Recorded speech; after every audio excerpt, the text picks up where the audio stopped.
All right, everyone. Welcome back to GrowEasy. Sophie here, and today we're getting real about procrastination. You know, that sneaky thing that makes you scroll instead of start. It's not just laziness.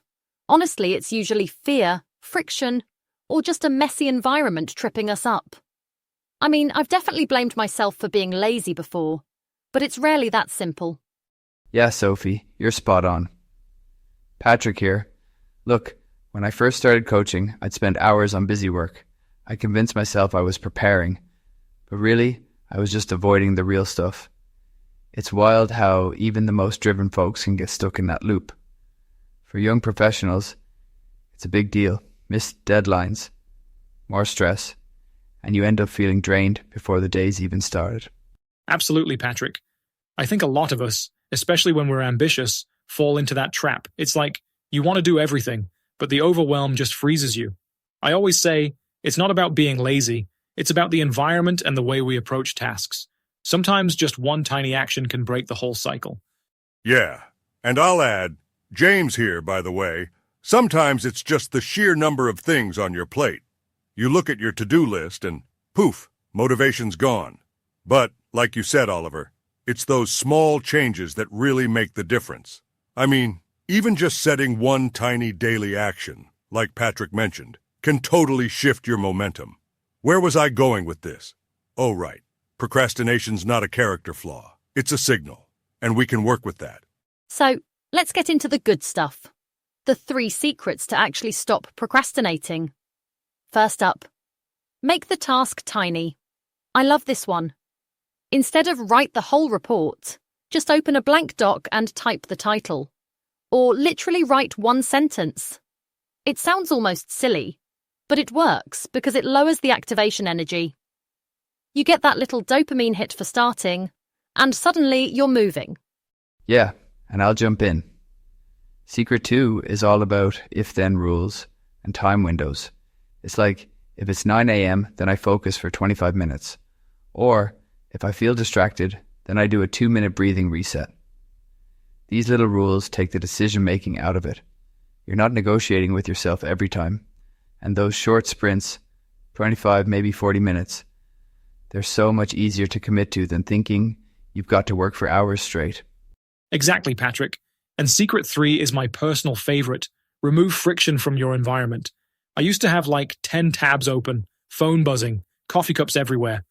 But when I started setting up a distraction-free workspace, just the tabs I needed, phone in another room, I shipped a client project early for the first time in ages. It's wild how much your environment shapes your focus. I'm with you, Oliver. Sometimes it's not about willpower at all. It's about making the productive path the easy one. Like if your phone's in another room, you're not going to check it every 5 minutes. And you know, even just having a glass of water on your desk, little things like that, they add up. So, to recap, shrink the start, set those if-then rules, and design your space to help you, not trip you up. Let's bring this to life with a quick story. Ria, a product designer we know, was totally stuck. 10 meetings a week, endless to-dos, just spinning her wheels. She tried these 3 secrets. Her tiny start was opening Figma and making one artboard. Her if-then was, if it's 9:30, then I do a 40-minute sprint. And she put her phone in the kitchen. First week, awkward. But by day 5, she was shipping features and feeling in control again. It's honestly so relatable. That's the thing, Sophie. It's not about being perfect. It's about starting and celebrating those micro wins. Like use a visual timer. Seeing the time tick down helps. Or have a little start ritual. Water, deep breath. Type a title. And after a sprint, reward yourself. I'm a fan of a quick stretch. Or, a good cup of tea. And if you're up for it, we've got the 7-day GrowEasy Anti-Procrastination Challenge. Each day, one small step, tiny start, time window, friction audit, combine them, set if-then rules, check in with a friend, and reflect. Keep each action under 15 minutes. No shame, just data and growth. At the end, see what's changed.